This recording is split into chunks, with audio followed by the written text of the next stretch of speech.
Hey guys, బుల్లితెర ఆడియన్స్ను టీవీలకు అతుక్కుపోయేలా చేసేందుకు big boss కొత్త సీజన్ వచ్చేస్తుంది. సీజన్ 7కి రేటింగ్స్ గట్టిగా రావడంతో కొత్త సీజన్పై మంచి అంచనాలు ఉన్నాయి.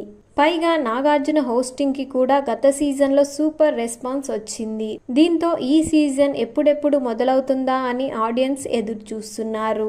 వారందరికీ గుడ్ న్యూస్ చెప్తూ కొత్త ప్రోమో రిలీజ్ చేసింది Star Maa. Season 8 logo reveal చేసింది. మేము అందరం ఎంతో ఆసక్తిగా ఎదురు చూస్తున్న Bigg Boss is back, season 8 logo మీకోసం అంటూ ఈ ప్రోమోను రిలీజ్ చేసింది స్టార్ మా. సీజన్ 8 లోగో కాస్త డిఫరెంట్ గా ఉంది. మునుపటి సీజన్ లోగోతో పోలిస్తే కలర్ఫుల్ డిజైన్ చేశారు. ఇక 8వ నెంబర్ మధ్యలో స్టార్ సింబల్ ఉండడం విశేషం. ఇక ఈ లోగో ప్రోమోలో సీజన్ 8 త్వరలోనే అంటూ చెప్పింది స్టార్ మా. ఇలాంటి మరెన్నో అప్డేట్స్ కోసం లైక్ చేయండి, షేర్ చేయండి, సబ్స్క్రైబ్ టు మై ఛానల్.